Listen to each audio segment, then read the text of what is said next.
শুভদোদয় দিবসে বৃষ রবিজানি যদয়িতম প্রণমামি চ চরণান্তিকা পরিচারক সহিতম বিমলোৎসব মমলোৎকল পুরুষোত্তম জননম পতিত ধৃতি করুণাস্মৃতিকৃত নূতন পুলিনম মথুরাপুর পুরুষোত্তম সমগৌরপুরটনম হরিকামক হরিধামক হরিনামক রটনম শুভদোদয় দিবসে বৃষ রবিজানি যদয়িতম প্রণমামি চ চরণান্তিক পরিচারক সহিতম শ্রীধাম মায়াপুর দিব্যগূঢ় মাহাত্মগীতন্মুখরং বরেণ্যং ধন্যং মহাভাগবতাগ্রগণ্যং বন্দে প্রভুং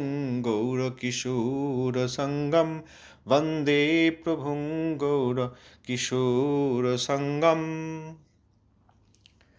পতিত পাবন শ্রী শিল গুরু মহারাজ কি যায়। অষ্টোত্তর শত শ্রী শিল ভক্তি সিদ্ধান্ত সরস্বতী গোস্বামী ঠাকুর শিলা প্রভুপাদ কি যায়। শিলা প্রভুপাদের পার্ষদবৃন্দ দশমদস্থান আচার্য বৈষ্ণব বৈষ্ণববৃন্দ কি যায়। পরমহংস কুলচূড়ামণি শিল গৌরকিশোর দাসবাজি মহারাজ কি যায়। শ্রী শিল সচ্চিদানন্দ ভক্তিনাথ ঠাকুর মহাশয় কি যায়। শ্রী রূপানুগ আচার্যবর্গ কি যায়। ভজনানন্দী ও সমাগত ভক্তবৃন্দ কি যায়। শ্রী শিল প্রভুপাদের অনুকম্পিত শ্রীমৎ সুন্দরানন্দ বিদ্যাবিনোদ প্রভু সংকলিত গ্রন্থ পরমগুরু শ্রী গৌরকিশোর। এই গ্রন্থ থেকে আমরা যে নিবন্ধ অল্প একটু অংশ গতকাল পড়েছি, সেই নিবন্ধের নাম হচ্ছে অবৈধ জ্যোতিষসঙ্গীর প্রায়শ্চিত্ত। সেখানে আমরা দেখলাম এই ঘটনার কিছুদিন পর শ্রী গৌরকিশোর দাস বাবাজি মহারাজের কাছে পুনরায় এসে প্রার্থনা করলেন ধর্মশালার একখানি কুঠুরিতে থাকবার জন্য। ধর্মশালার যারা অধিকারী ছিলেন তারা এই উত্তরের কুঠরিগুলি শিল বাবাজি মহারাজের অধিকারে রেখেছিলেন, অর্থাৎ বাবাজি মহারাজের অনুমতি ব্যতীত সেখানে কেউ থাকতে পারতেন না। নিত্যসিদ্ধ পরমহংস কুলচূড়ামণি শিল বাবাজি মহারাজ সেখানে ভজন করতেন এবং প্রকৃত ভজন অনুসন্ধিৎসু ব্যক্তি সেখানে আসলে বাবাজি মহারাজ তাকে থাকতে দিতেন। সুতরাং তার অনুমতি ছাড়া এই ঘরগুলিতে কেউ থাকতে পারতেন না। একটি কুঠরিতে বাস করতে লাগলেন। তিনি পুনরায় এলেন এবং চাইলেন যে আমাকে একটি ঘর দিন, আমি এখানে ভজন করব। বাবাজি মহারাজ তাকে অনুমতি দিলেন এবং একটি ঘরে থাকতে শুরু করলেন। শিল বাবাজি মহারাজ সকলের সম্মুখে সকলকে শুনিয়ে কে বলে দিলেন, যার হরিভজনের ইচ্ছা আছে সে যেন অসৎসঙ্গ না করে। খুব গুরুত্বপূর্ণ, প্রথমেই অসৎসঙ্গ ত্যাগ এই বৈষ্ণবাচার। অসৎসঙ্গ থাকলে হরিভজন সম্ভব নয়। একদিকে অসৎসঙ্গ রেখে দেব, আবার অন্যদিকে সৎসঙ্গের অভিনয়ও করব, কিংবা গোপনে গোপনে ধর্মধ্বজি যারা প্রকৃত সাধু নন কিন্তু সাধুব্রূপ ধর্মধ্বজি তাদের দুঃসঙ্গ করব। যারা এইরকম বিচার পোষণ করে তাদের অনর্থ আরও বেড়ে যায়। অনর্থ মুক্ত হয়ে হরিভজন সম্ভব হয় না, বরং অনর্থ রোগ আরও বেড়ে যায়। বাবাজি মহারাজ বললেন, এই রকম কপটতা করেই আমারই চোখের সামনে হাজার হাজার মানুষ তাদের অমঙ্গল হয়েছে, এটা আমি দেখেছি। আমরা এখানেও যে কয়েকটি নিবন্ধ ইতিমধ্যে পড়েছি সেখানে তার উদাহরণ রয়েছে। বাবাজি মহারাজ বলছেন, বহু কষ্ট সহ্য করে নিরন্তর সৎসঙ্গে থেকে শ্রবণ কীর্তন করলে তবে হরিনামের সেবা রক্ষা করা যায়। হরিনামের সেবা সহজ নয়। হরিনামের সেবা কন্টিনিউ করতে, রক্ষা করতে, অর্থাৎ সেই সেবা করা এবং অনর্থমুক্ত হয়ে শুদ্ধ হরিনাম করা কঠিন। বহু প্রকার অসৎসঙ্গ ধর্মধ্বজি তাদেরকে চিনতে না পেরে আমরা অনেক সময় সঙ্গ করে ফেলি তাদের, তাতে হরিনামের সেবা রক্ষা হয় না। আর যারা সাধুব্রূপ গুরুব্রূপ এনাদেরকে এখনও সম্মান করেন, সাধু অসাধু চিনতে পারেন না, তাদের পক্ষে আরও অসুবিধাজনক। যদি কেউ চিনতে পারেন তখন তিনি পরিত্যাগ করবেন, যারা চিনতে পারেন না তাদের পক্ষে আরও কঠিন। তারা তাকেই সাধু মনে করে তার আনুগত্য করেন, সে তো আরও খারাপ। বেশিরভাগ ক্ষেত্রে তাই তো হয় আজকাল। এরপর বলছেন, এই সকল কথা শুনিবার পরও গোপনে গোপনে অন্য ধর্মধ্বজীগণের সঙ্গে আলাপাদি করিত। অনুমতি দিলেন পুনরায়, আবার একটা সুযোগ দিলেন। হি কিন্তু অন্য ধর্মধ্বজী অর্থাৎ সাধুরূপী অসাধু অর্থাৎ সাধুব্রূপ তাদের সঙ্গে আলাপাদি কথাবার্তা করতেন। তাদের সঙ্গে এই যাওয়া আসা, তাদের কীর্তনে যোগ দেওয়া, তাদের কথাবার্তা শোনা, তাদের তত্ত্বাদি শোনা অপরাধমূলক, সেইগুলি করতেন। ইহাতে ছিল বাবাজী মহারাজ মনে মনে অত্যন্ত বিরক্ত হইয়াছিলেন। বিরক্ত হবেন, তিনি শুদ্ধ সাধু, তিনি চান প্রত্যেক আত্মা শুদ্ধভাবে হরিভজন করুন এবং তাদের মঙ্গল হোক। কিন্তু মঙ্গল নেবে না বলে স্থির করে রেখেছে যে ব্যক্তি, তাদেরকে দেখলে তাদের অধঃপতন হচ্ছে, উন্নতি হচ্ছে না, দেখলে তো দুঃখিত হবেন এবং বিরক্ত হবেন। চাইলাম এই জীবের মঙ্গল হোক, কিন্তু তারা সেটা মঙ্গলের পথ নিলেন না। এই জন্য বাবাজী মহারাজ মনে মনে অত্যন্ত বিরক্ত হয়েছিলেন। হিয়ের খুব কঠিন ব্যাধি হইল, তাহার কষ্ট দেখিয়া পরম কৃপালু ছিল বাবাজী মহারাজ তাহার একজন সেবককে হিয়ের পরিচর্যা করিতে বলিলেন। কিন্তু 2-4 দিন পর দেখা গেল একটি যুবতী স্ত্রীলোক আসিয়া হির তত্ত্বাবধান করিতেছে। এইটি হয় যখন মহাবৈষ্ণবের অনুকরণ করা হয় এবং শুদ্ধ তত্ত্বাদি শুদ্ধ ভক্তির শিক্ষা সেইগুলির সঙ্গে কপটতা করা হয়, তখন ধীরে ধীরে এই অবস্থা হয়। তাঁরই হলো হির কঠিন রোগ হয়ে গেল। তবুও পরম কৃপালু বাবাজী মহারাজ তাঁরই একজন সেবককে বললেন যে একে একটু দেখো, এর পরিচর্যা করো, যাতে রোগ সেরে যায়। রোগ হয়েছে, কষ্ট হচ্ছে। কিন্তু বাবাজী মহারাজ তাঁর একজন সেবককে হিয়ের পরিচর্যা করতে বললেও কিন্তু 2-4 দিন পরেই দেখা গেল একটি যুবতী স্ত্রী লোক এসে তার তত্ত্বাবধান করছে, অর্থাৎ এই হিয়ের সেবা আদি করছে। কারণ বাবাজী মহারাজ সম্মুখে দৃষ্টিহীনতার অভিনয় করলেও তিনি অন্তর্যামী। তিনি সেইটা জানতে পেরে তাঁর পূর্বোক্ত সেবককে জিজ্ঞাসা করলেন, কে হিয়ের সেবা করিতেছে? সেবক বলিল, আমি হিয়ের সেবা করি, আর কেহ করে না। এখন কেন জানি না, সেবক তো সত্যি কথা বললেন না। তিনি প্রথমেই বললেন আমিই করি, আর কেউ করে না। শ্রীল বাবাজী মহারাজ বজ্র গম্ভীর স্বরে বলিলেন, আর কি কেহ হিয়ের নিকট আসে না? বজ্র গম্ভীর স্বরে। তাহলে প্রথমে তিনি প্রশ্ন করলেন, তিনি বলে দিলেন না, তিনি প্রশ্ন করলেন সেবককে যে কে সেবা করতে আসে, আর কে সেবা করছে, কে হিয়ের সেবা করছে, এটা জিজ্ঞেস করলেন। এখন আশা ছিল সেবক বলবে সত্যি কথা, কিন্তু প্রথমে সেবক উত্তর দিল আমিই করি, আর কেউ করে না। তখন বাবাজী মহারাজ বিরক্ত হলেন, এই জন্য বজ্র গম্ভীর স্বরে অর্থাৎ গম্ভীর কণ্ঠে বজ্র গম্ভীর স্বরে জিজ্ঞেস করলেন, আর কি কেহ হিয়ের নিকট আসে না? আর কেউ কি আসে না? তখন উক্ত সেবক বলিল, হ্যাঁ, একটি স্ত্রীলোক আসেন। দ্বিতীয় প্রশ্ন, বাবাজী মহারাজ বিরক্ত হয়েছেন, বজ্র গম্ভীর স্বরে কণ্ঠস্বর গম্ভীর হয়ে গেছে এবং জিজ্ঞেস করলেন। তখন এই সেবক উত্তর দিলেন, হ্যাঁ, একটি স্ত্রীলোক আসেন। শ্রীল বাবাজী মহারাজ উক্ত সেবকটিকে বলিলেন, যখন ওই স্ত্রীলোকটি নিজ হইতে আসিয়া হিয়ের সেবা করিতেছে, তখন তুমি আর কিছুতেই হিয়ের কাছে যাইবে না, আর যেও না। যখন যুবতী স্ত্রীলোক তিনি নিজে থেকেই এসে সেবা আদি করছে, পরিচর্যা করছে, তত্ত্বাবধান করছে হিয়ের, যার রোগ হয়েছে, তো ওনাকে তো এই সেবককে বলেছিলেন যে ওনাকে দেখবে, পরিচর্যা করবে। তো এখন বলে দিলেন, তাহলে তুমি আর যেও না, কিছুতেই হিয়ের কাছে যেও না। শ্রীল বাবাজী মহারাজ তখন হিকে ডাকিয়া বলিলেন, তুমি যদি এখানে থাকো তবে আমাকে 15টি টাকা দিতে হইবে। টাকা দিতে না পারিলে এখনই অন্যত্র চলিয়া যাও। এখন হি তো কল্যাণ নেবেন না। এখানে এই প্রবন্ধের প্রথমেই লেখা আছে পুনরায় এসছেন, অর্থাৎ আগে ছিলেন হি, কপটতা করে, দুঃসঙ্গ করে। এর আগে যে নিবন্ধ ছিল সকর্ম ফলভূ পুমান, সেখানে দেখলাম হি এর নাম নেই, কিন্তু পরবর্তী নিবন্ধেই রয়েছে ইহার কিছুদিন পরে হি পুনরায় ফিরে আসলো। হতে পারে এই হি আরেকজন, বা এই হি আগেরই ব্যক্তি। তারপরেও কৃপালু বাবাজী মহারাজ পুনরায় যখন হি আসলেন, যদি সেই ব্যক্তি একই হন আগের নিবন্ধের, পুনরায় যখন আসলেন আবার তো কৃপাময় তাকে স্থান দিলেন। কিন্তু এখনও ওই শরীর খারাপ হলে যুবতী স্ত্রী এসে সেবা করছে, অর্থাৎ সে একজন রসির সঙ্গী, দুঃসঙ্গকারী, অবৈধ স্ত্রীর সঙ্গী। তা তখন বাবাজী মহারাজ এরপরেও তাকে বললেন যে তুমি যদি থাকো এখানে থাকতে পারো, কিন্তু আমাকে 15 টাকা দিতে হবে। এখন ব্যাধি হয়েছে, কোথায় যাবে? বলছেন কারণ তুমি যদি মরিয়া যাও তখন তোমাকে ফেলিবার জন্য 15 টাকা খরচ পড়িবে। অবশ্যই যারা অর্থাদি দিয়ে যান, বাবাজি মহারাজ তো সেই অর্থ খাদ্য কিছু নেয়নি না, অনেকে দিয়ে যান বাবাজি মহারাজকে ভালোবেসে। এত শ্রদ্ধালু ব্যক্তি তারা দিয়ে যান, কিন্তু বাবাজি মহারাজ নেন না, কারণ তাতে সঙ্গ দদাতি প্রতিগৃহ্ণাতি গুজ্জমাখ্যাতি পৃচ্ছতি ভুংতে ভুজয়িত চৈব সর্বিধং প্রীতি লক্ষণম। এই দেওয়া নেওয়া, খাদ্যবস্তু খাওয়ানো আর ভজনের গোপন কথা বলা বা তাদের কাছ থেকে শোনা, এতে সঙ্গ হয়ে যায়। অতএব বাবাজি মহারাজ কারোর সঙ্গ করেন না।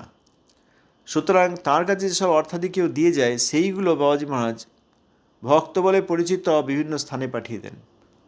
বৃন্দাবন ধামে পাঠিয়ে দেন, কখনো কোনো জমিদার বা রাজার কাছে পাঠিয়ে দেন, যাঁরা বৈষ্ণব সেবা করেন মনে করেন তাদেরকে কাছে পাঠিয়ে দেন। সুতরাং তাদের দেওয়া অর্থ এই হিয়ের জন্য খরচ করবেন না। এখন মৃত্যু হলে তার একটা খরচ আছে সৎকারের, তখনকার দিনে 15টি টাকা। বাবাজি মহারাজ চেয়ে নিলেন তুমি যদি থাকো এখানে থাকতে পারো, কিন্তু আমাকে 15 টাকা দিতে হবে, কারণ তোমার মৃত্যু হলে, কারণ ব্যাধি হয়েছে, যদি মৃত্যু হয়ে যায় তাহলে সৎকারের জন্য যে খরচ সেটি কে দেবে? যেসব শ্রদ্ধালু ব্যক্তিরা অর্থ দিয়ে যান সেটা তো আর হিয়ের সৎকারে লাগালে ঠিক হবে না। আমরা মনে করি দিয়েছে, আমাদের কাছে টাকাটা আছে, আমার টাকা এখন যা খুশি করতে পারি। আজকাল তো তাই হয়, যা খুশি করেন।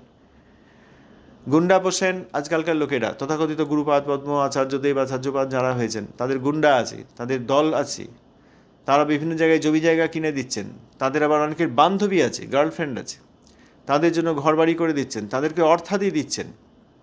হবেই, কারণ দুঃসঙ্গ যখন হয়, যোশীর সঙ্গ যখন হয়, তখন এই রকম কুবুদ্ধি হয় সকলে। ভক্তরা দিয়ে যাচ্ছে প্রণামী, কারণ এই আচার্যদেব আচার্যপাদ গুরুপাদ পদ্ম যারা হচ্ছেন বিভিন্ন জায়গায়, শুদ্ধ ভক্ত যারা তাদের কথা বলছি না, যারা এই অসৎসঙ্গী, যারা কলির দূত, তারা তো বড় বড় জায়গা সব দখল করে বসেছেন। এখন লোকেরা যা টাকা দিচ্ছে তারা সেটা পকেটস্থ, নিজের পকেটে নিয়ে নিচ্ছেন, আত্মস্থ করে নিচ্ছেন। এইবার সেই টাকাটা তারা যা খুশি করতে পারেন মনে করছেন। সেই সব টাকা দিয়ে ধামের বৃক্ষ কাটতে পারেন, সেই সব টাকা দিয়ে তারা তাদের বান্ধবীদের খরচ চালাতে পারেন, তাদের বান্ধবীদেরকে সুখী করার জন্য জায়গা কিনতে পারেন। তারা কখনো মনে রাখেন না যে এই অর্থ শ্রদ্ধালু ব্যক্তিরা দিয়েছে, এটি ভগবান এবং ভক্তের সেবা ছাড়া আর কোথাও লাগাতে পারি না আমি। আবার তারা তো তাদের দলবলও আছে, দল আছে, বিরোধী দল আছে, দুই পক্ষই তারা ওই কোর্টে অ্যাটর্নি খরচ, কোর্টের ফি এইসব দিচ্ছেন, প্রচুর খরচ এইসবের, তাই কোর্ট কেস করছেন। শ্রদ্ধালু ব্যক্তিদের অর্থ দিয়ে কোর্ট কেস করা যায় না।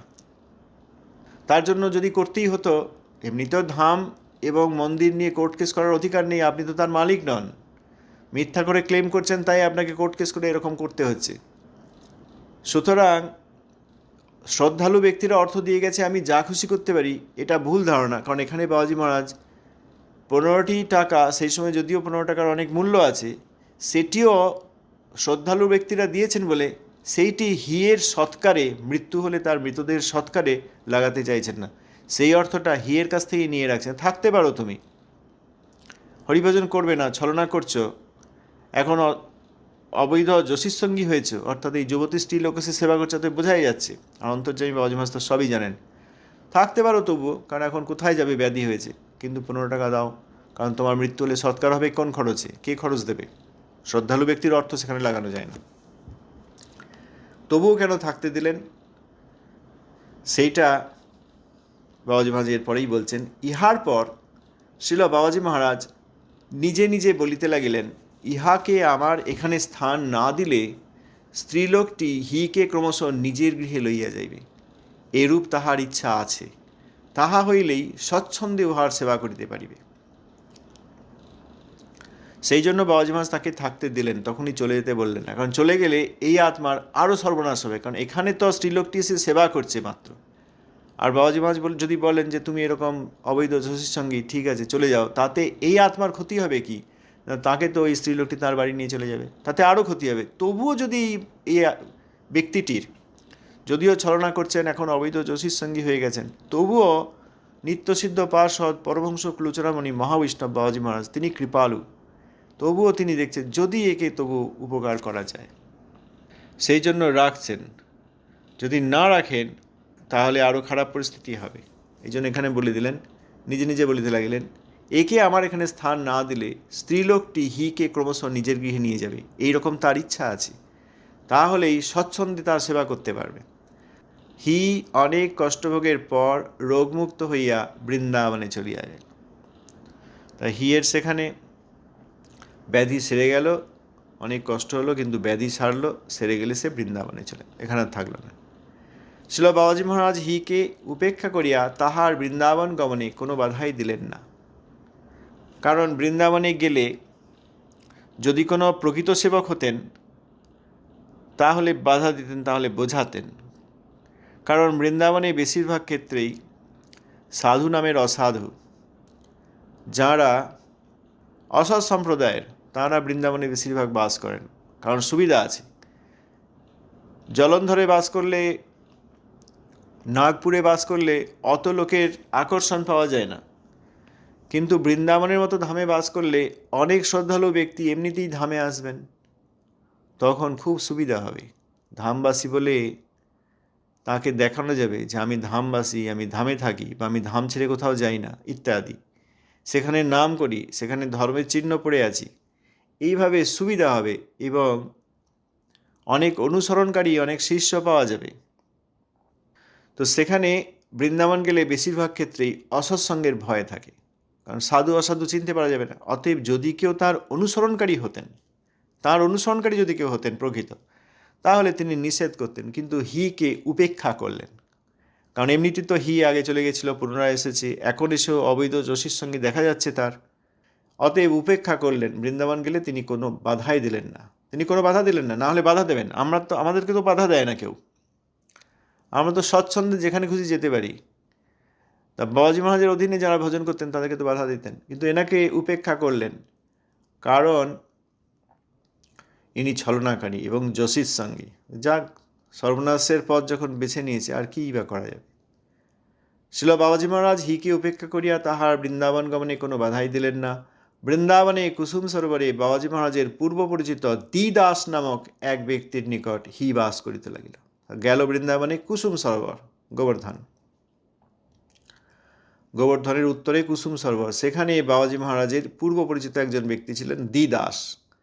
সেই দ্বিদাসের কাছে এই হি গিয়ে থাকতে লাগলো। হি নিজেই চলে গেল, তা দিয়ের কাছে গেলেন, দিয়ে আগে বাবাজী মহারাজের কাছে ছিলেন।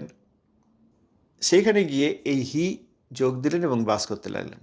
বন পরিক্রমা করিয়া একদিন দীর নিকট আসিয়া বলিল যে আমি ভেগ গ্রহণ করিয়া, অর্থাৎ এই বাবাজি বেশ নিয়ে, সাধুর বেশ নিয়ে পরশ্রীর সঙ্গ করেছি, আমার কি উপায় হবে বলুন। এইবার বুঝেছে।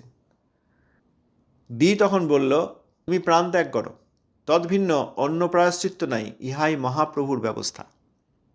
ছোট হরিদাসকে যে শিক্ষা দিয়েছেন স্বয়ং মহাপ্রভু, তাতে যদি ভেগ গ্রহণ করে সাধুর বেশ নিয়ে কেউ স্ত্রীসঙ্গ করেন, তার অন্য কোনো উপায় নেই, প্রাণ ত্যাগ করতে হয়। ছোট হরিদাস করেছিলেন। ত্রিবেণী সঙ্গম, গঙ্গা যমুনা সরস্বতীর সঙ্গম যেখানে, প্রয়াগরাজ, সেইখানে গিয়ে প্রাণ ত্যাগ করেছিলেন।